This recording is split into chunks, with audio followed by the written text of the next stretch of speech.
El libro de Romanos es clave para entender el Evangelio.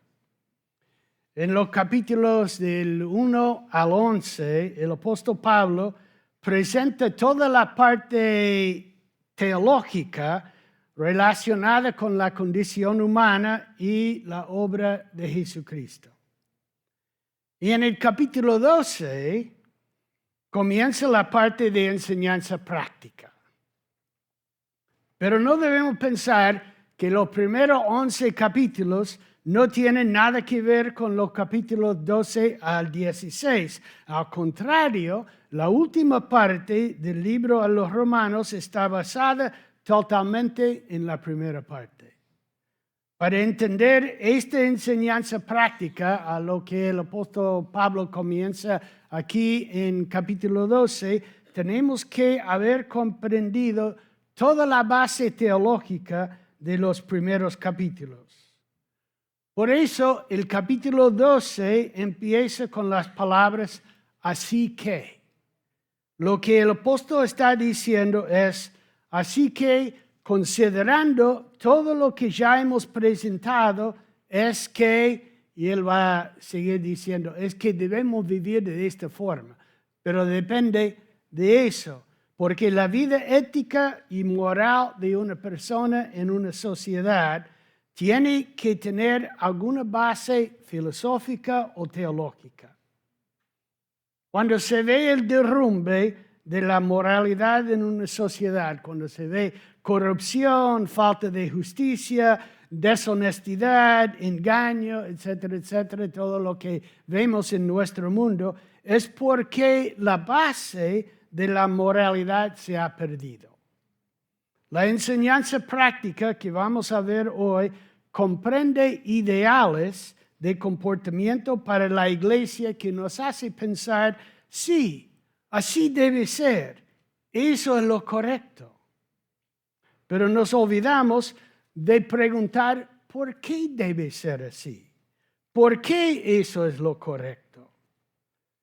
No debemos olvidar que nuestro comportamiento como iglesia no está basado simplemente en lindos ideales, sino que está basado en el concepto bíblico de Dios y en las verdades teológicas que la Biblia presenta.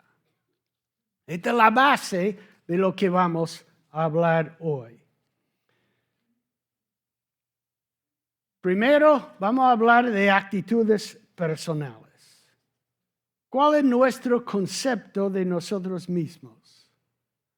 La iglesia es un cuerpo que tiene muchos miembros, muchas personas distintas. Como cuando yo me enteré que el pastor me había invitado a predicar y había invitado a Paul a dar la mesa del Señor, yo pensaba, bueno, el pastor quiere un domingo gringo. Pero así es nuestra iglesia. Somos así, muchas personas distintas. Pero si pienso que soy mejor o que soy inferior que los otros, esa actitud afectará mi relación con los demás.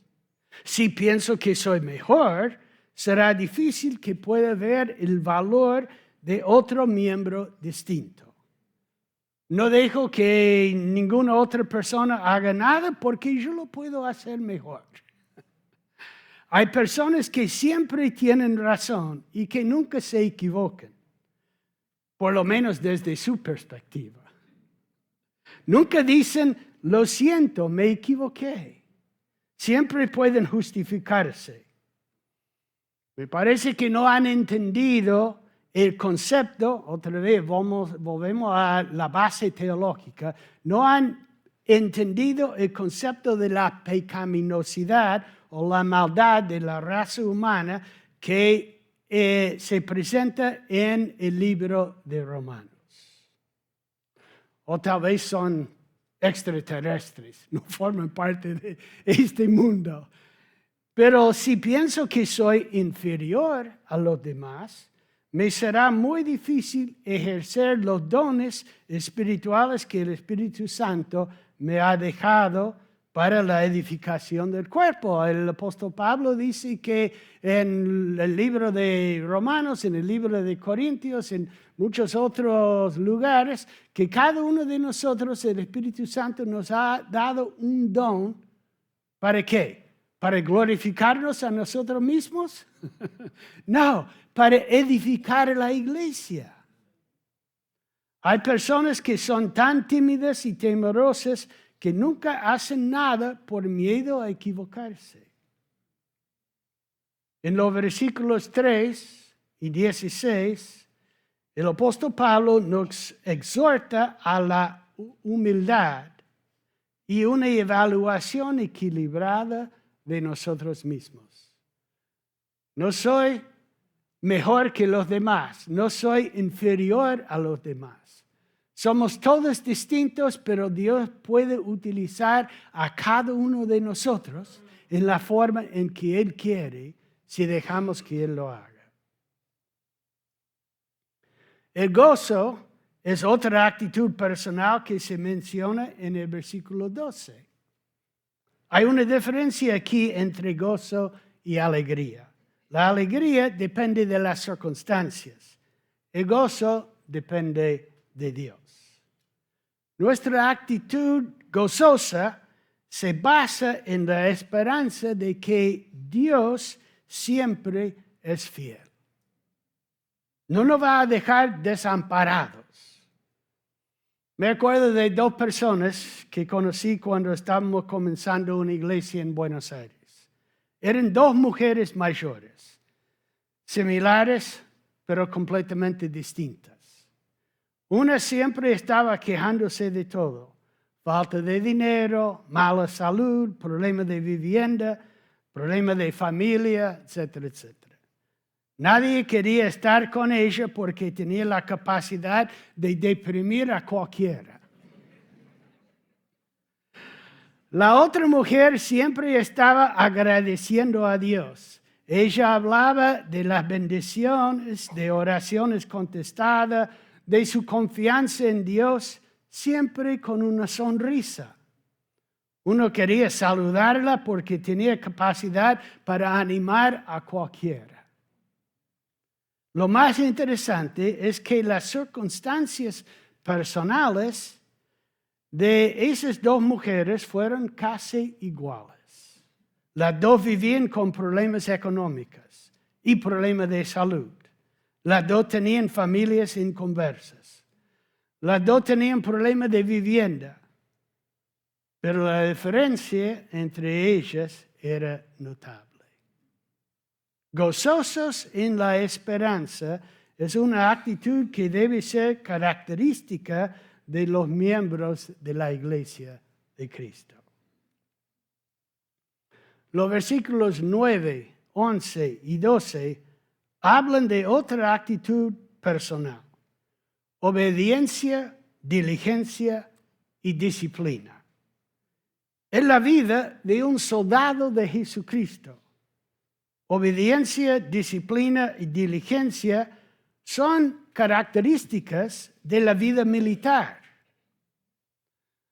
A veces no lo son de la vida religiosa, que en algunas iglesias solamente busca inspiración, sentimientos, fiesta en la reunión. La obediencia, disciplina y diligencia no deben ser simplemente actitudes de la vida laboral. Deben ser actitudes de la vida, de nuestra vida completa. Cuando hablo de el concepto de actitudes de una vida militar, no estoy diciendo que el pastor debe ser un dictador o un general. Somos todos hermanos, pero estoy hablando de actitudes personales. Seguimos lo bueno con diligencia. Estudiamos la Biblia sistemática con disciplina. Nosotros tenemos toda una ruta de capacitación con muchos cursos en nuestra iglesia que podemos utilizar, pero solamente es una minoría de la congregación que está utilizando esos cursos para aprender y crecer. Somos constantes en la oración. El viernes a la noche estuve aquí con nuestro grupo que viene para estudiar la Biblia y orar. Creo que fuimos 10 personas. Ahora, yo sé que muchas otras personas se congregan en otros momentos, el sábado a la mañana, el miércoles a la mañana, en distintos lugares, pero tenemos que orar juntos. Además que tenemos que estar constantes en la oración en nuestra casa, en nuestra vida personal. Honramos a Dios fielmente con nuestras finanzas. Gracias a Dios que yo vi esta mañana en los anuncios que estamos llegando al presupuesto de la iglesia. Gloria a Dios. Pero eso habla de disciplina de las finanzas de nuestra congregación. La vida cristiana es una guerra. Y aunque no vivimos bajo la ley, la gracia no es menos disciplinada que la ley. La gracia no es menos disciplinada que la ley. El universo en que vivimos revela la disciplina y el orden de nuestro Dios. Yo sabía que esta mañana, más o menos a las 6 de la mañana, la oscuridad iba a dar lugar a la luz, porque Dios tiene un orden en nuestro universo y podemos contar con eso. Pero a veces pregunto, ¿Dios puede contar con el orden en mi vida? La iglesia, nosotros, es la máxima creación de Dios.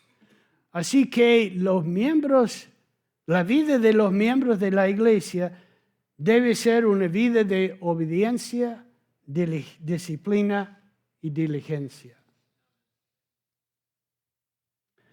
También en capítulo 12, el apóstol Pablo habla de actitudes interpersonales, actitudes hacia otros. En los versículos 9, 10, 13 y 15, vemos esas actitudes que no son tanto personales como interpersonales.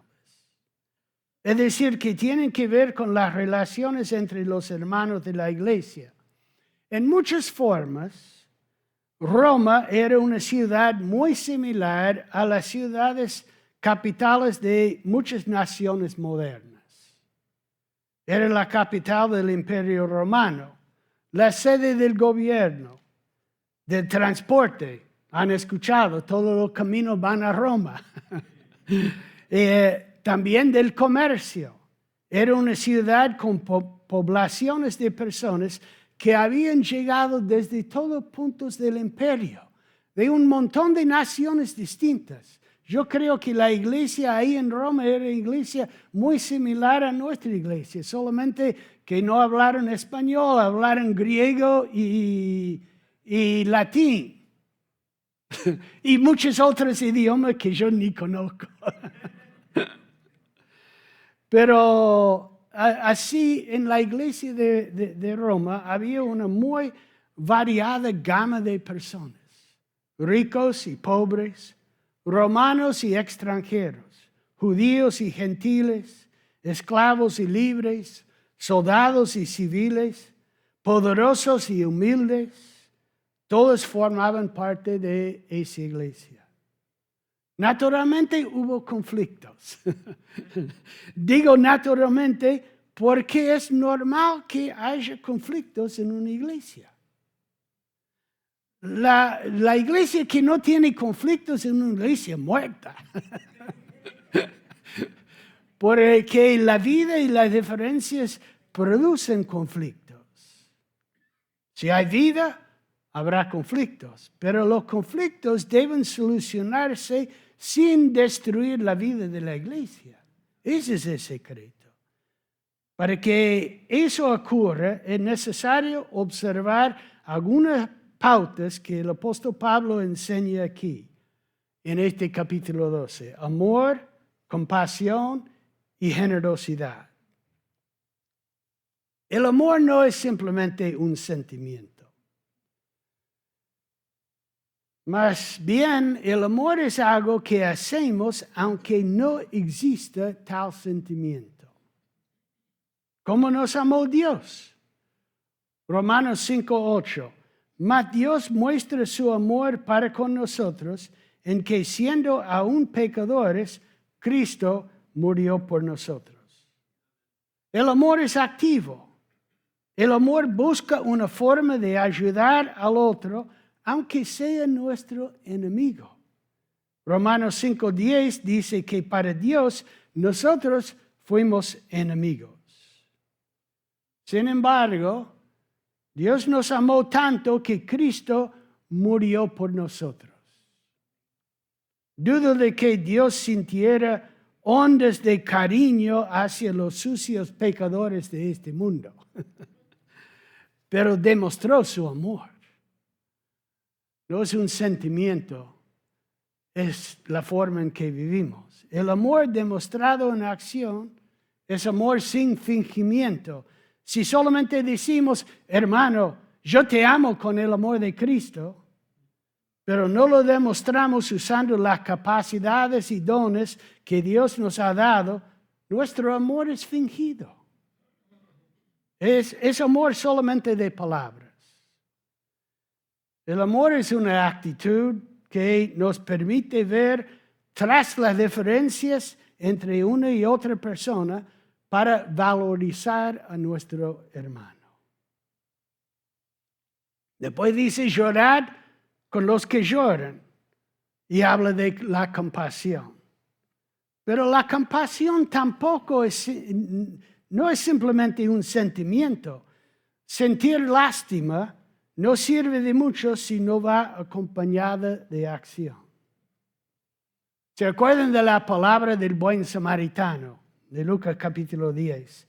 Jesús indicó que la persona que tenía compasión del hombre que había sido atacado fue aquel que se sacrificó para ayudarle.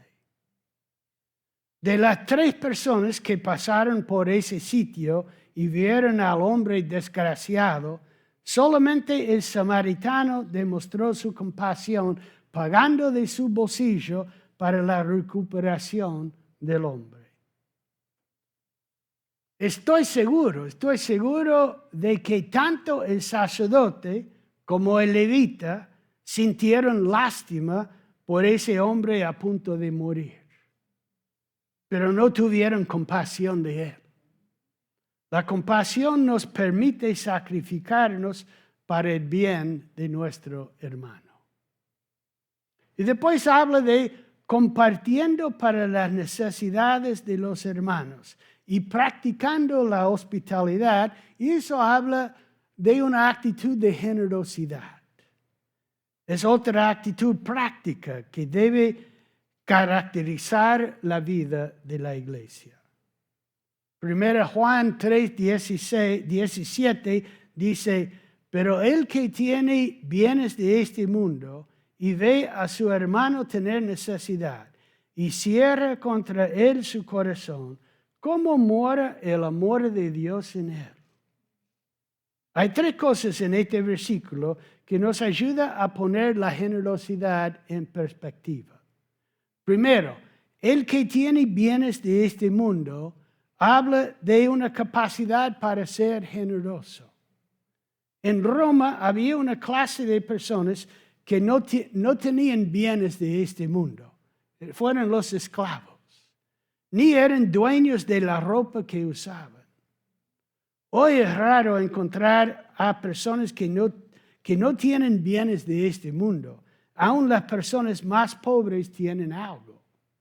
Pero hay personas que tienen recursos que no necesitan y no utilizan. El inconverso dice que esos recursos son guardados para el día malo, para el futuro, para incertidumbre, pero el cristiano confía en Dios para el día de mañana y utiliza lo que tiene de más para ayudar a los hermanos. Estoy seguro de que en el día del juicio Dios juzgará muy severamente a todos los que han acumulado riquezas simplemente para sentirse ricos. Segundo, el que ve a su hermano tener necesidad. Habla de un conocimiento de la necesidad. La pobreza existe. Es una realidad. Jesús dijo que siempre van a tener los pobres con ustedes. Por eso nuestra iglesia está colaborando con nuestra comunidad para ayudar con algunas necesidades básicas de nuestra comunidad. Pero desgraciadamente también hay vivos y perezosos que les gusta vivir de la generosidad de otros.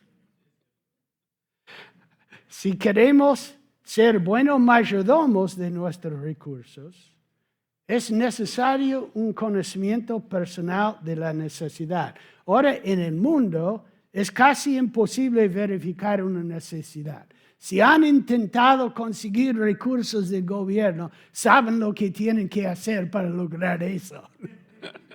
Básicamente tienen que ser como esclavos, no tener nada para conseguir algo. Pero en la iglesia no debe ser difícil porque somos una familia. En una familia todos conocen la necesidad de los otros porque vivimos juntos. Pero a veces, aún en una familia, algún miembro quiere ocultar su necesidad. Su orgullo no le permite admitir que no se siente bien o que el trabajo va mal. Puede llegar el día en que el marido pierde su trabajo y es una gran sorpresa para la esposa porque él no fue capaz de hablar antes de los problemas que estaba pasando. Esto no debe ocurrir, pero ocurre. También pasa en la iglesia. Pero no debemos tener vergüenza de hablar de nuestras verdaderas necesidades con nuestros hermanos. Porque al final, para cada uno de nosotros, no importa a qué nivel socioeconómico que estamos, nuestro último recurso es Dios.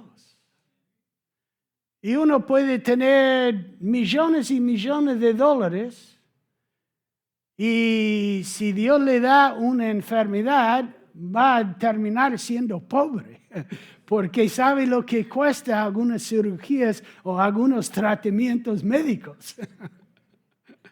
Es cierto, entonces al final todos tenemos que confiar en Dios. La confianza en el dinero es una de las tentaciones de Satanás que quiere utilizar para destruirnos.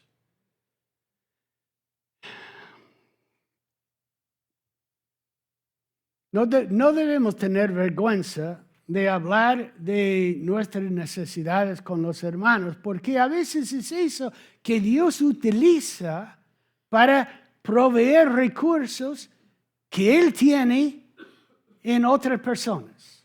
No voy a hablar sobre la mayordomía, pero la mayordomía bíblica dice que todo lo que somos y todo lo que tenemos pertenece ¿a quién? A Dios. Exactamente. Bueno, y tercero, las palabras hiciera contra él su corazón hablan específicamente de nuestra actitud de generosidad. Dios ha sido muy generoso con nosotros. Si tenemos recursos que no son imprescindibles y si conocemos la necesidad de nuestro hermano, debemos ser generosos con él simplemente porque nuestro Dios es generoso y la vida de su iglesia debe reflejar eso.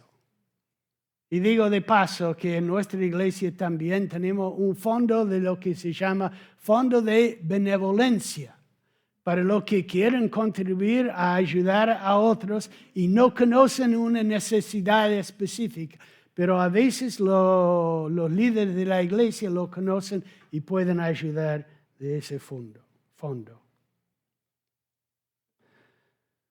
Tal vez nos ayuda a notar que la relación entre hermanos en la iglesia, según la Biblia, la relación entre hermanos en la iglesia es la imagen de la relación entre Dios y nosotros.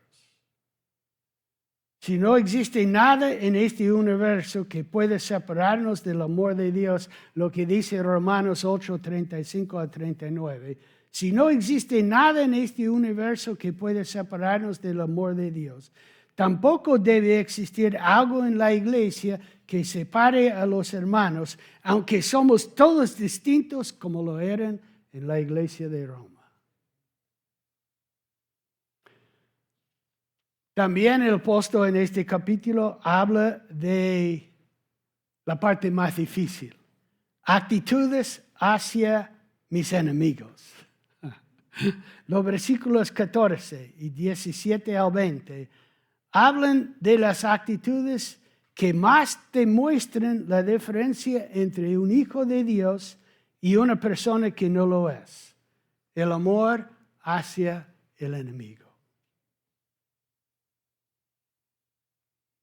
A veces, cuando llegamos a hablar del amor de Dios, yo he preguntado a personas, si ustedes piensan que Jesús murió por Adolfo Hitler.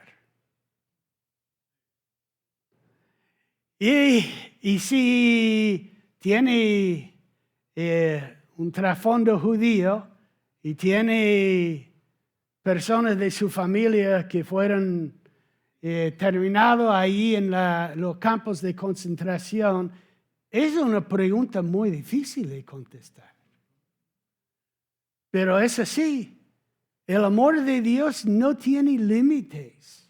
No hay nada que uno puede hacer que lo va a dejar el amor de Dios afuera. Pero la venganza, algunos lo llaman retribución, no demuestra el amor de Dios. Es la característica más humana y menos cristiana de todas las características del ser humano pecador. Debemos recordar que la ira del hombre no obra la justicia de Dios. Santiago 1:20. En cambio, el perdón tiene poder para transformar la vida del pecador. Dios hubiera sido justo en destruirnos por nuestros pecados, a cada uno de nosotros. Pero nos amó y nos perdonó. Ninguno de nosotros tendremos que perdonar más de lo que Cristo tuvo que perdonar. Pero todos podemos gozar del privilegio de perdonar como Él lo hizo. No estoy diciendo que es fácil. Para algunas personas que han sufrido mucho, perdonar será más, es como ser crucificados. Pero Cristo sufrió eso para poder perdonarnos a nosotros. El perdón es terapia divina para la amargura y el rencor. La única terapia que funciona permanentemente. Y resulta en paz para el cristiano y un poderoso testimonio para el inconverso. Una pobre mujer cristiana era muy a menudo insultada por una vecina, muchas veces medio embriagada. Otras vecinas la instaban a denunciarla, pero ella contestaba que preferiría orar a Dios por ella. Un domingo a la tarde, un policía la halló borracha en la calle y le impuso una multa o 7 días de cárcel. Y la mujer no tenía para pagar la multa, pero en ese preciso momento en que el agente la iba a encerrar, una voz gritó a sus espaldas: «Yo pago por ella». La buena vecina puso el dinero en las manos del policía. El resultado fue que las dos mujeres empezaron a ir juntas a la iglesia y una de ellas no se cansaba en decir, María me salvó de la cárcel y por ella Cristo me salvó de la eterna condenación. Este capítulo 12 termina con las palabras, no seas vencido de lo malo, sino vence con el bien el mal. Ahora, para terminar, volvamos al principio del capítulo para encontrar el secreto de una vida caracterizada por humildad, gozo, obediencia, disciplina, diligencia, amor, compasión, generosidad, perdón, servicio y amor al enemigo. Obviamente, tal vida no es natural para el ser humano. No hay ninguna persona que nació con todas esas características. Por eso el apóstol Pablo empieza el capítulo con la exhortación de presentarnos a Dios como un sacrificio vivo. En un sacrificio todo es quemado, nada es preservado. Así tiene que ser con nosotros. Cuando queremos reservar algo para nosotros, como por ejemplo, yo quiero mi venganza contra tal persona, lo que sea. Cuando queremos reservar algo, el sacrificio no se concreta. Solo cuando estamos dispuestos a presentar todo lo que somos y todo lo que tenemos, podemos experimentar la transformación necesaria para vivir de acuerdo con la voluntad de Dios. Y esta transformación se hace por la renovación de nuestro entendimiento.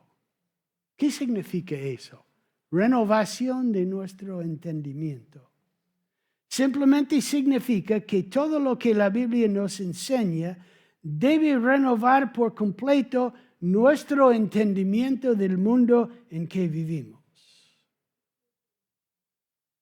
¿Cuáles son nuestras actitudes que vivimos? La mente romana, por ejemplo, características de los romanos, consideraba ciertas virtudes cristianas como vicios.